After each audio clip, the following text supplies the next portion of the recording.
අයිබෝවන් වාසනාවන් දරුවනි ඔයගොල්ලෝ සියලු දෙනාටම මම සුබ දවසක් වේවායි ප්‍රාර්ථනා කරනවා. ඉතින් ඒ වගේම මාගේ සිසිර ඇකඩමියට ඔයගොල්ලෝ සියලු දෙනාම මම ඉතාමත්ම ආදරයෙන් සාදරයෙන් පිළිගන්නවා. ඉතින් ඔයගොල්ලෝ ඉතාමත්ම අමාරුවෙන් ඉන්න කාලයක් නේද මේ ගෙදරටම වෙලා. ඉතින් පසුගිය දවස්වල අපිත් එහෙමයි ගෙදරට වෙලා හිටියා. ඉතින් එහෙට මෙහෙට ඇවිදින්න යන්නත් නැහැ. ඉතින් වීඩියෝ එකක් ඔයගොල්ලන්ට දෙන්න ටිකක් පරක් වුණා නේ. මොකද හේතුව කොණ්ඩේ කපා ගන්නවත් තැනක් තිබ්බේ නැහැ නේ. ඉතින් ගෙදර ඉන්න අයට කියලා කොණ්ඩේ කපා ගන්න ගිහලා පොඩි අකරතැබ්බයකටපත් වෙලා. ඉතින් මේ ඒකයි කොණ්ඩේ ටිකක් අප්සෙට් එක හැපුණේ හින්දා වීඩියෝ එකක් දෙන්න පොඩ්ඩක් පරක් වුණා. එහෙනම් අද දවසේ අපි පටන් ගමු අපගේ වීඩියෝ එක. මොකද්ද මම ඔයගොල්ලන්ට පෘෂ්ඨ වර්ගඵල සහ පරිමා පාඩමේ මම ඔයගොල්ලන්ට සිලින්ඩරය ගැනයි ඉදිරිපත් කළේ පසුගිය වීඩියෝ එක. අද දවසේ මම ත්‍රිකෝණාකාර ප්‍රිස්ම එක පෘෂ්ඨ වර්ගඵලය සහ පරිමා හොයන හැටි ඔයගොල්ලන්ට කියලා දෙන්නයි සූදානම්. ත්‍රිකෝණාකාර ප්‍රිස්මයක් අපි පොඩි කාලේ මේ වගේ එකක් හැදුවා නේද? මතකද? අපි ඒකට කිව්වේ බහුරූපේක්ෂය කියලා. කොහොමද හැදුවේ? ඍජු කොණාශ්‍රාකාර වීදුරු කෑලි තුනක් අරගෙන අපි ඒක මේ ආකාරයට තියලා කළු පාට ටේප් වලින් බයින්ඩ් කරගත්තා. ඊට පස්සේ එක ත්‍රිකෝණාකාර මුහුණතක පැත්තකට අපි සුදු ටිෂු කඩදාසියක් තියලා ඒක අපි මේ මුහුණතට ත්‍රිකෝණාකාර මුහුණතට සුදු ටිෂු කඩදාසියක් තියලා අපි ඒක අලව ගත්තා. ආයෙත් කළු ටේප් එකකින් ඒක පටලවා ගත්තා. අනිත් ත්‍රිකෝණාකාර පෘෂ්ඨයට අපි මුකුත් කරේ නැහැ. ඊට පස්සේ අපි මොකද කරේ? මේ පැත්තෙන් පොඩි මල් පෙති කෑලි ඒ වගේ වීදුරු කෑලි පාට දේවල් දාලා අපි කරකෝ ලස්සනට බැලුවා. ලස්සන මොස්තර රටා ලැබෙන එකක් හදාගත්තනේ. මතකයි නේ? එහෙනම් මේකේ තියෙන මුහුණක් ටික ගැන දැන් කියුණානේ. ඍජු කොණාශ්‍රාකාර වීදුරු කෑලි තුනක් අරගෙන තමයි අපි තිබ්බේ. ඒ කියන්නේ ඍජු කොණාශ්‍රාකාර මුහුණක් තුනක් තියෙනවා. ත්‍රිකෝණාකාර මුහුණත් දෙකක් තියෙනවා. ඔක්කොම පෘෂ්ඨ පහක් තියෙනවා නේද? ඉතින් අපිට මේ ත්‍රිකෝණය ඒ වර්ගඵලයමයි යහ පැත්තේ තියෙන ත්‍රිකෝණයක්. මේක ඇවිල්ලා ඒකාකාරී ඝන වස්තුවක්. මේ ත්‍රිකෝණාකාර හරස් කඩේ කියලා කියනවා අපි මේකට. මේ හරස් කඩේට සමාන්තරව අපි මෙතනින් කැපුවත් අපිට ඒ වගේම ත්‍රිකෝණයක් තමයි ලැබෙන්නේ. ඒකාකාරී ඝන වස්තුවක් කියලා කිව්වා. හොඳයි අපි මේකේ මුළු පෘෂ්ඨ වර්ගඵලය හොයනවා නම් මොකද්ද කරන්න ඕනේ? අපි මේ ත්‍රිකෝණයේ වර්ගඵලය හොයලා ඒක අපි දෙකෙන් ගුණ ත්‍රිකෝණ දෙකේම වර්ගඵලය හොයන්න. එක ත්‍රිකෝණයක වර්ගඵලය හොයලා දෙකෙන් ගුණ කරන්න ඕනේ. එතකොට ත්‍රිකෝණ දෙකේ වර්ගඵලය එනවා. ඊට පස්සේ ඍජු කොණාශ්‍ර තුනක් තියෙනවා. අපි මේ ඍජු කොණාශ්‍රාකාර මුහුණක් තුන මෙහෙම දිගෑරියොත් මේ A මුහුණ පළල A දිග x මෙතින් පළල A දිග x මේ ඍජු කොණාශ්‍රය. ඒ වගේම B පළල වන ඍජු කොණාශ්‍රය මේ තියෙන්නේ. ඒක අපි මෙතනට B පළල වන ඍජු කොණාශ්‍රය සහ ඊළඟට C පළල වන ඍජු කොණාශ්‍රයක් තියෙනවා. ඒක අපි මෙතනට මෙහෙම සෙට් කරොත් මේ තමයි ඍජු කොණාශ්‍ර තුන අපි එකට ඒ තුනේම දිග x නේ. එතකොට මේ විදිහට අපිට ඒ ඍජු කොණාශ්‍ර තුන තියාගත්ත හැකියි. ඒතර මේ ඍජු කොණ මේ සම්පූර්ණ එකේ වර්ගඵලය තමයි ඍජු කොණාශ්‍ර තුනේම වර්ගඵලය වෙන්නේ. එතකොට දිග x පළල ඇවිල්ලා a ධන b ධන c පළල a ධන b ධන c. එහෙමනම් අපිට පුළුවනි දැන් ත්‍රිකෝණයක වර්ගඵලය හොයනකොට අපිට ලම්බකයක් ඕනේ නේද? එක ශීර්ෂයක ඉඳලා මෙන්න මේ ලම්බ කූස. මේ ලම්බ කූස අපි h කියලා ගත්තොත් දැන් මට කියන්නේ මේ ත්‍රිකෝණයේ වර්ගඵලය හොයන්නේ කොහොමද? දෙකෙන් එක ගුණ කිරීම ආධාරක පාදය ඇවිල්ලා a කියලා ගත්තොත් ඒ කියන ආධාරකයට තියෙන ලම්බ කූස h වෙනවා. මේ වගේ ත්‍රිකෝණ කීයක් තියෙනවද? දෙකක් තියෙනවා. එතකොට මේ තමයි ත්‍රිකෝණ දෙකේ වර්ගඵලය. අපිට පුළුවන් මේ දෙකට මේ දෙක කපලා දාලා ඒ අර A සහ H දීලා තියෙනවා නම් ඒවා ආදේශ කරලා උත්තරේ ගන්න. හරි. ඒ වගේම ඍජු කෝණාශ්‍ර තුනක් තියෙනවා. මේ තියෙන්නේ ත්‍රිකෝණ දෙකේ වර්ගඵලය. ඊට මේකට අපි එකතු කරන්න ඕනේ ඍජු කෝණාශ්‍ර තුනේ වර්ගඵලය. ඒ සඳහා අපිට පුළුවනි මේ රූපේ වර්ගඵලය. ඒ කියන්නේ දිග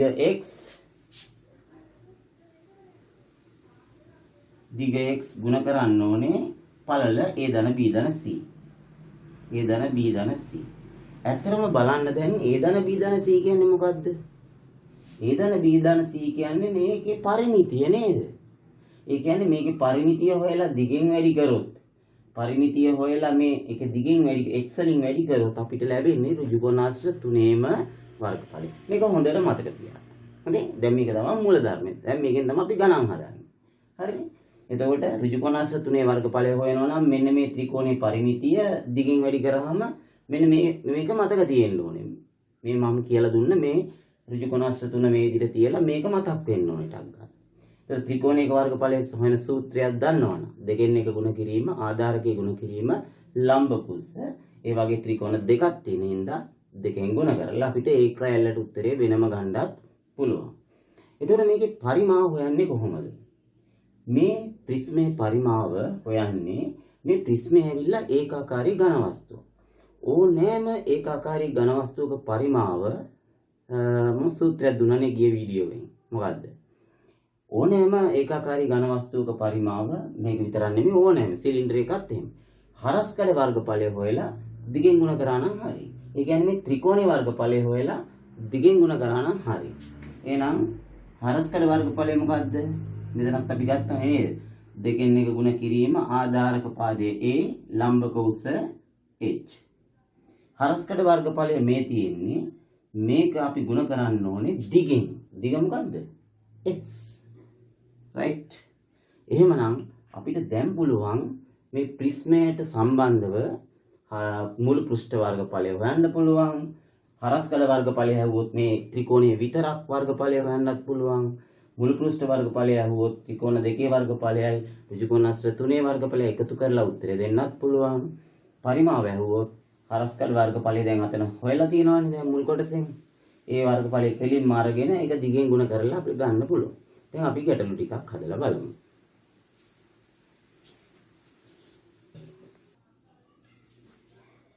දැන් අපි බලමු මෙන්න මේ වගේ ප්‍රිස්මයක් තමයි අපිට දීලා තියෙන්නේ. හොඳට නිරීක්ෂණය කරලා බැලුවොත් මේක ඇවිල්ලා හරස් කඩය මේක ඇවිල්ලා ඍජු කෝණී ත්‍රිකෝණයක්. මෙතන අංශක 90ක මුල්ලක් දීලා තියෙනවා. එහෙනම් මම පළවෙනි ප්‍රශ්නයෙන් අහනවා හරස් කඩ වර්ගඵලය කීයද? ඒ කියන්නේ අපි මේ ත්‍රිකෝණයේ වර්ගඵලය හොයන්න ඕනේ. ඒතර ඍජු කෝණී ත්‍රිකෝණයක දැන් ඍජු කෝණය මෙතනනේ. එහෙනම් මේක ආධාරකය වුණොත් ලම්බ කුස වෙන්නේ 7. 3 ආධාරකයේ වුණොත් ලම්බ කුස වෙන්නේ 4. 4 ආධාරකයේ වුණොත් ලම්බ කුස වෙන්නේ 3. එහෙමනම් අපි හරස්කඩ වර්ගඵලය හොයමු. දෙකෙන් එක ගුණ කිරීම අපි ආධාරකයේ 3 අරගෙන ලම්බ කුස 4 ගමු. ආධාරකයේ 3යි ලම්බ කුස 4යි. එතකොට දෙකේවා 4ට තියෙනවා 2ක්. එතකොට 3 2 6යි වර්ග සෙන්ටිමීටර් කියලා අපිට පුළුවන් හරස්කඩ වර්ගඵලය හොයන්න. ඊළඟට මුළු පෘෂ්ඨ වර්ගඵලය. මුළු පෘෂ්ඨ වර්ගඵලය කියන්නේ මේ වගේ ත්‍රිකෝණ දෙකක් තියෙනවානේ. ඒ කියන්නේ එක ත්‍රිකෝණයක් වර්ගඵලය 6යිනේ. එහෙනම් අපිට පුළුවන් 6 ඒවා දෙකක් ගන්න. දැන් ඔයාවේ මොකද්ද? ත්‍රිකෝණ දෙකේම වර්ගඵලය. ඒකට අපි එකතු කරන්න ඕනේ ඍජු කෝණාශ්‍ර 3ක් තියෙනවා. අන්න එතෙන්දි තමයි අර මතක් වෙන්න ඕනේ. අර මම මෙතන ඍජු කෝණාශ්‍ර 3ක් ඇඳලා පෙන්නුවේ. ඒතර අපිට ඍජු කෝණාශ්‍ර 3 වර්ගඵලය හොයන්න පුළුවන් කොහොමද? මේ දිග ගුණ කරන්න ඕනේ මේ ත්‍රිකෝණේ පරිමිතිය නේද? පළලවල් තුනනේ මේ තුන. ඒතර මේ පරිමිතිය හොයලා ඒ කියන්නේ 3 ධන 4 ධන 5 කියන එක මේක ගුණ කරන්න ඕනේ දිග 15 නේ. දිග 15. එතකොට මම අර කිව්ව අර මුලම කොටසේදී මේ ඍජු කෝණාශ්‍ර තුන මෙහෙම පේලියට එක පේලියට තියලා පෙන්නපු එක දැන් ඔයගොල්ලන්ගේ මතකයේ තියෙන්න ඕනේ. දැන් අපි ඉතින් උත්තරේ ගන්න පුළුවන් 12යි 6 වරක් 2. මෙතන 3යි 4යි 7යි 7යි 5යි 12යි. 12 ගුණ කිරීම 15. වරහන් ඇතුලේ ඉන්නේ 12නේ. 3 4 7 7 5 12යි. එතකොට 12 එකතු කිරීම එතන 12 සරක් 15. 12 සරක් 15 කීයද? 12 සරක් 5 60 බිඳුව දැම්ම 6ක් ඉතුරුයි. 12 සරක් 1 12යි 6යි 18යි. 180යි. එතන මේ දෙක එකතු කරාම 180ට 12ක් එකතු කරාම 192යි වර්ග සෙන්ටිමීටර. වර්ග සෙන්ටිමීටර 192යි. ඊළඟට තුන්වෙනි කොටසෙන් අහනවා පරිමාව.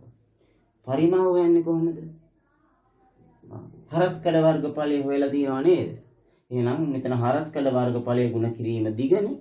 හරස්කඩ වර්ගඵලය වෙනුවට මම ගන්නවා කෙලින්ම 6. ඒක දිගෙන් ගුණ කරනවා 15න්. 15 ඒවා 6ක් කීයද? 15 ඒවා 3ක් 45යිනේ. එහෙනම් 6ක් 90යි. 90යි ඒකක මොනවද පරිමාවේ? ඝන සෙන්ටිමීටර. බොහොම කෙටි කාලයක් තුල මුළු පෘෂ්ඨ වර්ගඵලයක් හොයන්න පුළුවන්, පරිමාවත් හොයන්න පුළුවන්. හරිනේ? රයිට්. අපි තව උදාහරණයකට ගිහිල්ලා බලමු.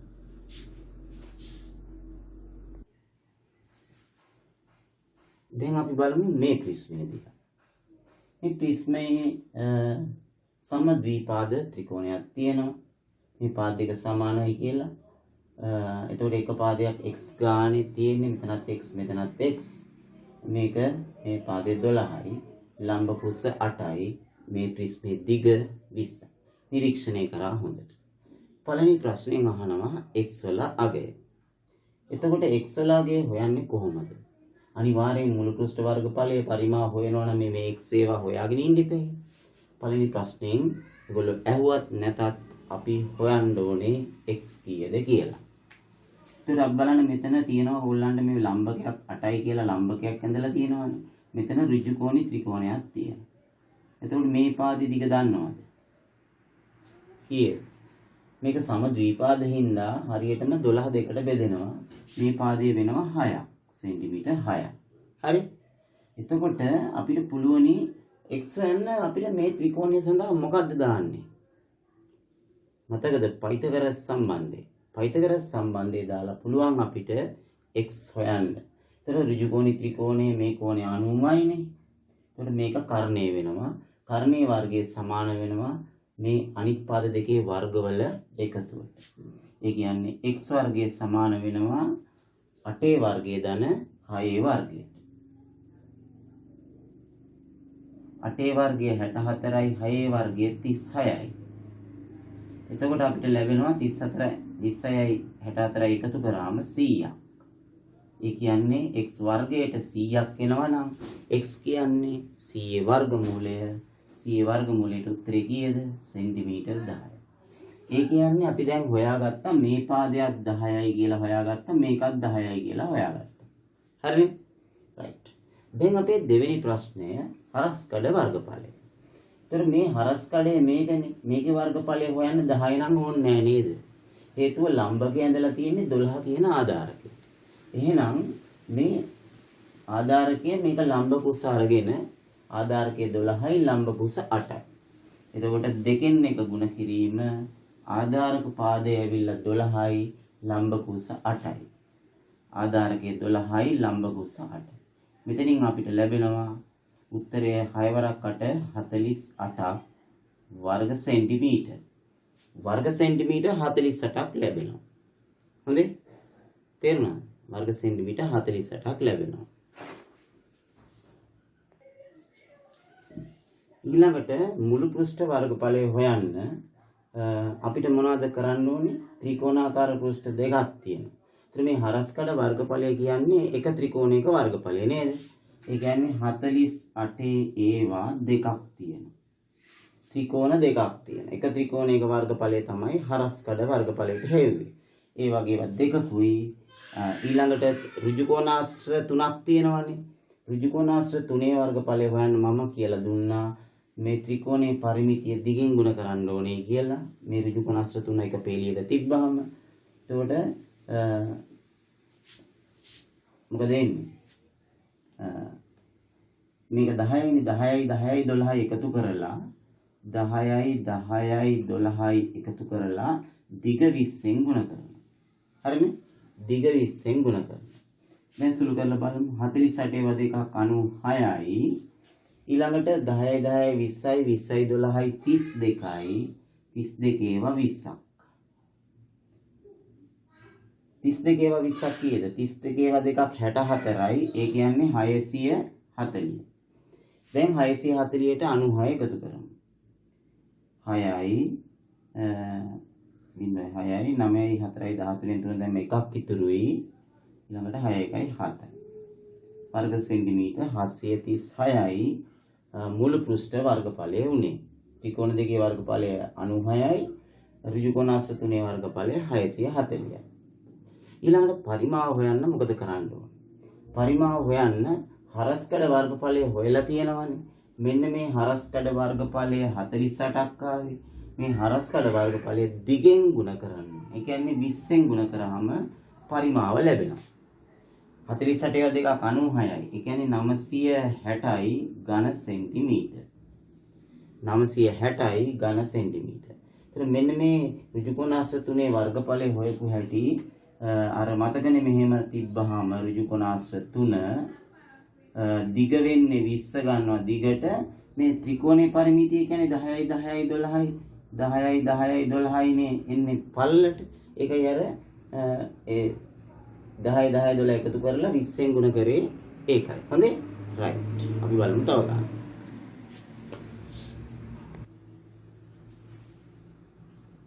දැන් තවත් චුට්ටක් අපි වෙනස් ගානකට යමු. මේ ප්‍රිස්මයේ අපිට පේනවා හරස් කඩයට තියෙන ඍජු කෝණී ත්‍රිකෝණයක්. ඒකේ මේ පාද දෙක දීලා තියෙනවා. මේ x පාදේ දන්නෙත් නැහැ. මේ ප්‍රිස්මේ දිග m දන්නෙත් නැහැ. හරි පළවෙනි කොටසෙන් කියනවා x වලගේ හොයන්නලු. ඇත්තට මේගොල්ලෝ මේ ප්‍රශ්නේ ඇහුවත් නැතත් අපි x වලගේ සොයාගෙන ඉන්න ඕනේ මේකේ ඉතිරි ඒවාට උත්තර දෙන්න.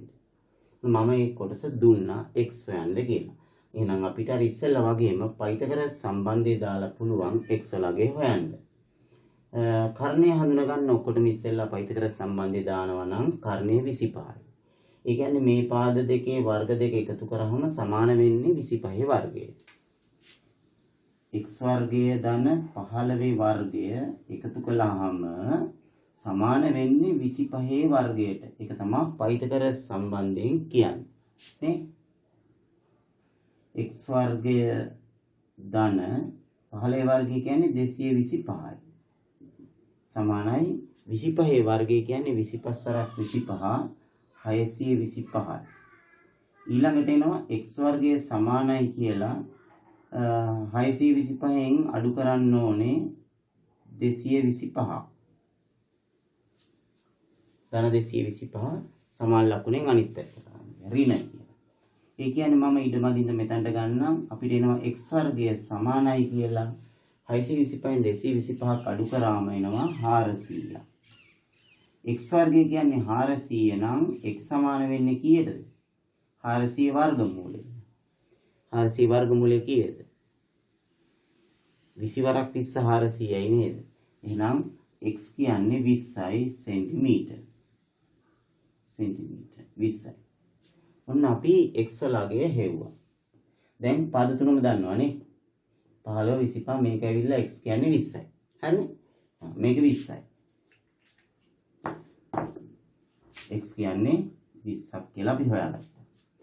දැන් අහනවා හරස්කඩ වර්ගඵලය.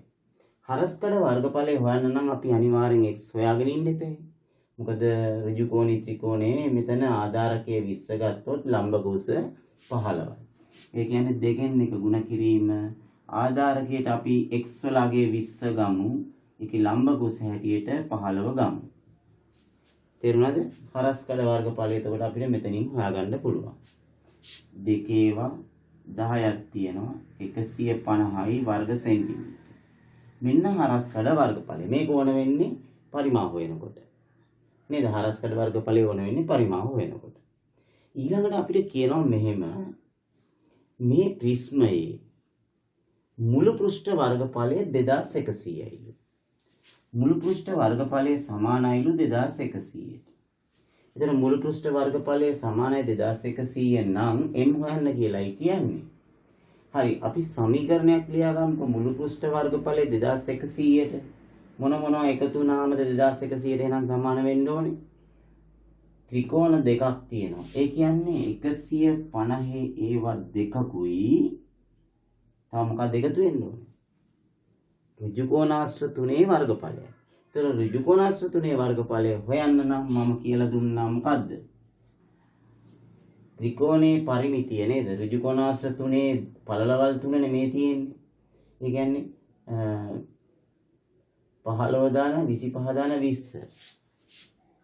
15 ධන 25 ධන 20.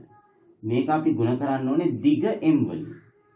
අන්න එතකොට දිග m. දැන් බලන්න මේකේ m අකුර විතරයිනේ අපි දන්නේ. අපිට m අකුර දැන් වැත හැකි. 150 ඒවා දෙකක් 300යි. මෙතන 25යි 35යි 40යි 20යි 60යි. 60යි m 2100යි. එතකොට 60යි m සමාන වෙනවා 2100න් අඩු වෙනවා කීයද? 300. දැන් 2100න් 300ක් අඩු වුණාම කීයද? 1800. මම මෙතන ලියන්නම් 1800. එතකොට 60යි m කියන්නේ 1800 නම් m කියන්නේ 1800 බෙදන්න ඕනේ කීයෙන්ද? 60න්. 60යි m කියන්නේ 1800 නම් m කියන්නේ 1800 60න් බෙදන්න ඕනේ. බිඳුවක් කපලා දාමු. 18ට 6 ඒවා 3යි. එතකොට උත්තරේ එනවා 30. සෙන්ටිමීටර් 30යි. ඔන්න අපි හොයාගත්තේ මොකද්ද?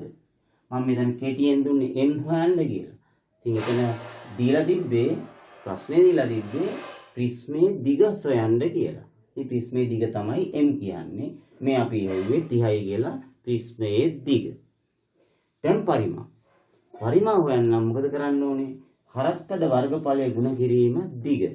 හරස්කඩ වර්ගඵලයත් හොයලා තියෙන්නේ දිගත් හොයලා තියෙන්නේ. හරස්කඩ වර්ගඵලයට කීයදාවේ 150යි. දිග කීයදාවේ m. m කීයදාවේ 30යි. එතකොට මේක 30න් ගුණ කරාම පරිමා වෙනවා. හරස්කඩ වර්ගඵලය දිගෙන් ගුණ කරලා පරිමා හොයනවා. හරිනේ? දැන් නම් ගොඩක් ගැටලු ඇදුවා. දැන් මන්තරේ වගේ මතක් වෙන්න ඕනේ. උත්තරේ 15 3 45යි. මෙතන බිඳුවයි මෙතන බිඳුවයි. බිඳු දෙකයි. ඝන සෙන්ටිමීටර් 4500ක් අපිට උත්තරේ ලැබෙනවා පරිමා. හරිනේ? අමාරුද? නෑ. ඒතර අපිට ගණන් දෙනකොට දැන් මම මේ නිර්මාණයක තව ගණන් නිර්මාණය කරාම මට ඕන නම් මේක 20යි මේක 15යි කියලා දීලා මේක හොයන්න දෙන්න පුළුවන්. එහෙම නැත්නම් මේක 20යි මේක 25යි කියලා දීලා 15 හොයන්න දෙන්න පුළුවන්. නේද? ඒ විදිහට ප්‍රශ්න අපිට ඕන විදිහට වෙනස් කරන්න පුළුවන්. අපි බලමු තව ගානක් සාකච්ඡා කරමු.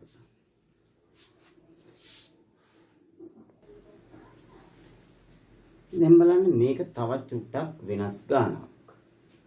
මේ තියෙන්නේ ඝන කාභයක්.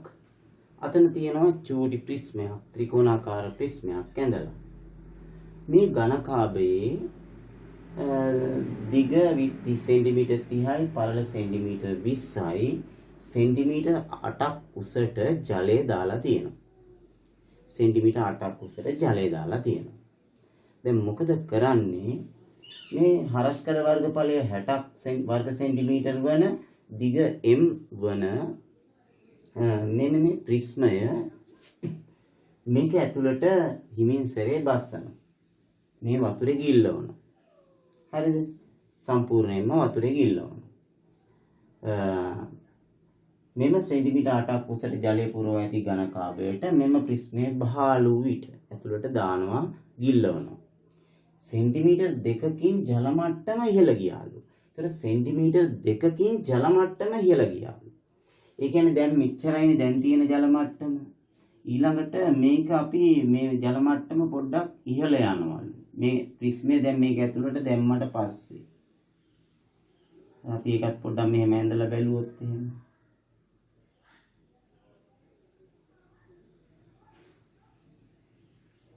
මේ විදිහට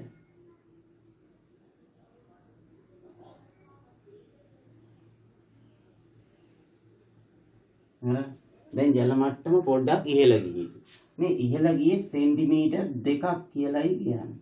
සෙන්ටිමීටර් 2ක් උසට ජල මට්ටම ඉහළ ගියා. එතකොට දැන් මොකද්ද මේකේ තියෙන සම්බන්ධය?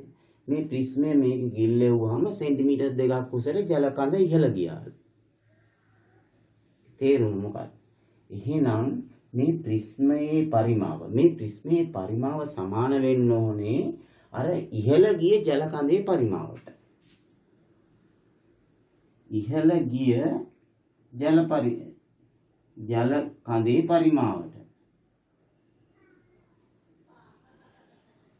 හරිද? ඒකනේ ආකිමිඩිස් කියන ගණිතඥයා විසින් ප්‍රකාශ කළ විදිහට මේ ප්‍රිස්මේ පරිමාවට සමාන ජල පරිමාවක් මෙතනින් ඉහළ ගිහිල්ලා තියෙනවා. ඒ කියන්නේ දැන් පිට වෙනවා නෙමෙයි මේකෙම ඉහළ යනවා නෙමෙයි නේද? හරි.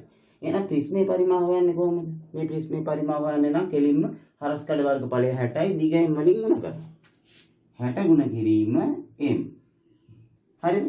එතකොට අර ඉහළ ගිය ජල පරිමාව හොයන්න නම් සෙන්ටිමීටර් 2ක් උසට ප්‍රමාණයක් ඉහළ ගියේ. එතකොට එතන මෙන්න මේ ඝනකාභයක් එතන ඝනකාභ කොටසක් නේ එන්නේ. එතකොට ඒකේ දිග 30යි පළල මෙතන මේ ඝනකාභයේ දිග 30යි පළල කීයද? පළල 20යි මේ 20 මෙතන පළල 20යි උස සෙන්ටිමීටර 2යි. එතකොට 30 ගුණ කිරීම දිග 30යි පළල 20යි.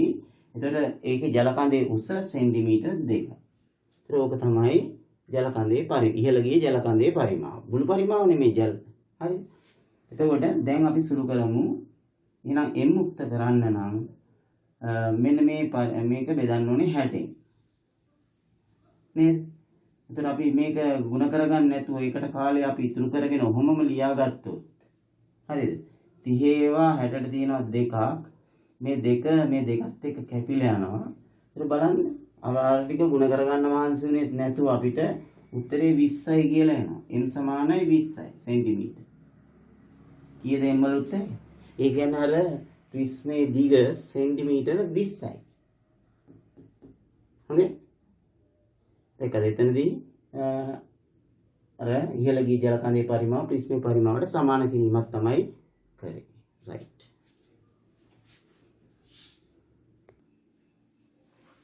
දැන් බලන්න තවත් ගානක්. ඉස්සෙල්ලා ගානට වඩා නම් ටිකක් ලේසි වෙන්න ඕනේ. මොකද ඉස්සෙල්ලා අර ප්‍රිස්මේ දැම්මහම ජල මට්ටම චුට්ටක් ඉහළ ගියානේ. දැන් මෙතන කියන්නේ මෙහෙමයි. මෙතන තියෙනවා ත්‍රිකෝණාකාර ප්‍රිස්මයක්. මේකේ හරස් කඩ වර්ගඵලය මේක කෙලි උස අතට තියලා තියෙන්නේ. මේකේ හරස් කඩ වර්ගඵලය 800යි වර්ග සෙන්ටිමීටර් කියලා දීලා තියෙනවා. ප්‍රිස්මේ උස 30ක් සෙන්ටිමීටර් කියලා තියෙනවා. මේ ප්‍රිස්මේ ඇතුළට සම්පූර්ණයෙන්ම කට මට්ටමටම ජලය දාලා තියෙනවා. ඊට පස්සේ අපි කරන්නේ මේ ජලය ටික මෙහෙම මේ ඝනකාභයට මෙහෙම ඇතුළට දානවා. ඝනකාභය ඇතුළට මේ ජලය සියල්ල දානවා. එතකොට මේකේ දිග සෙන්ටිමීටර් 60යි පළල 20යි තියෙන්නේ. දැන් මේ ජලය මේකට දැම්මහම මේක යම් ප්‍රමාණයක් පිරෙනවානේ. අපි පිරෙන ප්‍රමාණය පොඩ්ඩක් මෙතන ඇන්දොත් මම මෙහෙම අඳින්නම්කෝ.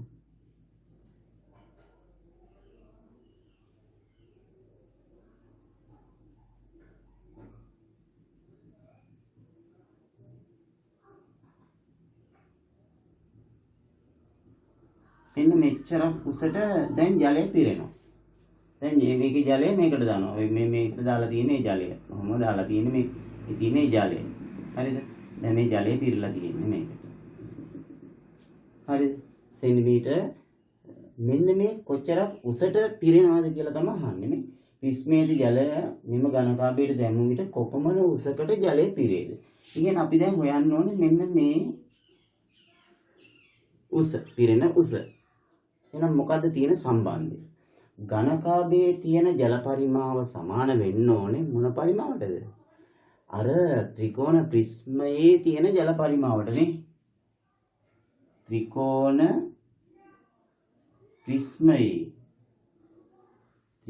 ප්‍රිස්මයේ ජල පරිමාවට සමාන වෙන්න. තේරුණා? එතකොට ඕක තමයි සම්බන්ධය. මේ ජල පරිමාවයි මේක ඇතුලේ තියෙන ජල පරිමාවයි දෙක සමාන වෙනවා. අර ඉස්සෙල්ලා උනේත් අර ඒක ඒ වගේ එකක් නේද? අර ඉහළ ගිය ජල පරිමාවනේ සමාන කරේ. රයිට්. එතකොට මේ ඝන කාභයේ තියෙන ජල පරිමාව හොයන්න දිගයි පළලයි උසයි ගුණ කරා නම් හරියනේ 60යි 20යි x උයි ගුණ කරමු. 60යි 20යි x උයි ගුණ කරමු. මේක සමාන වෙන්න ඕනේ අර ප්‍රිස්මේ ජල පරිමාව. ඒක හොයන්නත් අපි දන්නවා හරස්කඩ වර්ගඵලය කෙලින්ම දීලා තියෙනවා 800යි කියලා. හරස්කඩ වර්ගඵලය ඒක උස අතර තියලා තියෙන හින්දා උසෙන් ගුණ කරනවා. 800 ගුණ කිරීම 30. 800 ගුණ කිරීම 30. හරි නේද? බලන්න ඉතින් චූටි ගාණක් නේ බලන්න ගියාම. මේක සුළු කරලා x වලට උත්තරේ අරන් දෙන්න ඕනේ. එතකොට x සමාන වෙන්නේ 800 ගුණ කිරීම 30 කියන එක බෙදන්න ඕනේ කීයෙන්ද? 60 වරක් 20. 60 වරක් 20 කීයද? 1064 2 12 1200යි නේ. අපිට කැමති නම් 60 වරක් 20 කියලා ලියන්නත් පුළුවන්. නැත්නම් ඒක ගුණ කරලා 1200යි කියලා ලියන්නත් පුළුවන්. දැන් අපි බලමු. මේ බිංදු දෙකට මේ බිංදු දෙක කැපෙනවා. 4 ඒවා 2යි 4 ඒවා 3යි. 8ට 4 ඒවා 2යි 12ට 4 ඒවා 3යි. ආයෙත් මේ 3ක් කපමු 3 ඒවා 30ට තියෙනවා කීයද? 10යි. උත්තරේ එනවා ඔක්කොම කැපිලා ගියා යට තියෙන ඒවා උඩ දෙවරක් 10 කියලා තමයි ඉතුරුනේ. දෙවරක් 10 සෙන්ටිමීටර් 20යි කියලා අපිට ලැබෙනවා. ඒ කියන්නේ සෙන්ටිමීටර් 20ක් උසට ජලය පිරෙනවා. හරි නේද? සෙන්ටිමීටර් 20ක් උසට ජලය පිරෙනවා. එතකොට ඕගොල්ලන්ගේ සම්පූර්ණයෙන්ම පෘෂ්ඨ වර්ගඵල සහ පරිමාව පාඩමේ මම වීඩියෝ දෙකකින් තමයි ඉදිරිපත් කරේ ඔයගොල්ලන්ට. පළවෙනි වීඩියෝවෙන් සිලින්ඩරය ගැන සම්පූර්ණයෙන්ම කියලා දුන්නා. දෙවෙනි වීඩියෝවෙන් ත්‍රිකෝණාකාර ප්‍රිස්මය ගැන කියලා දුන්නා. පෘෂ්ඨ වර්ගඵල සහ පරිමා දෙකම සොයන හැටි. ඉතින් මේවා හරියට අධ්‍යයනය කරන්න. තව ඔයගොල්ලන්ට වැඩි දුරටත් මේවා අධ්‍යයනය කරන්න ඕන නම් මම 11 වසරට වීඩියෝ දාලා තියෙනවා. මේ පෘෂ්ඨ වර්ගඵල පරිමා.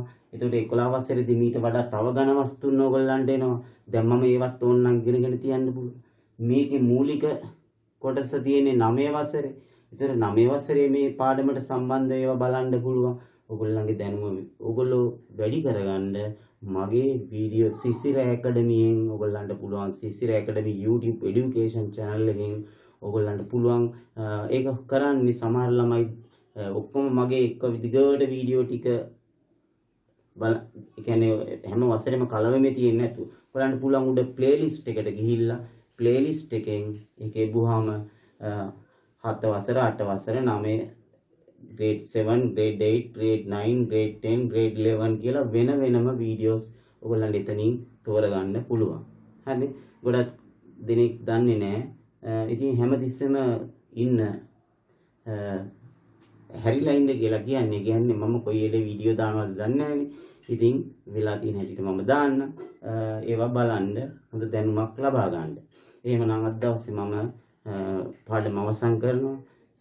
අලුතෙන් මගේ YouTube channel එකට ලංකා පුරාම දැන් සමාජිකාවන් දරු දැරියන් ගොඩාක් ඒක රාශි වෙලා ඉන්න මාත් එක්කලා. ඉතින් එහෙමනම් කාට හරි subscribe කරන්න අමතක වුණා නම් ඒක subscribe කරන්න, bell icon එකට all දෙන්න. එතකොට මගේ videos ඔයගොල්ලන්ට ෂණයකින්ම message එකකින් ඔයගොල්ලන්ට phone එකට ලබා ගන්න පුළුවන්. එහෙමනම් සියලු දෙනාටම සුබ දවසක් ප්‍රාර්ථනා කරමින් ඔයගොල්ලන්ගෙන් සමුගන්නවා අකමැත්තෙන්වත්. එහෙනම් ආයිබෝවන් වස්සනාවන්.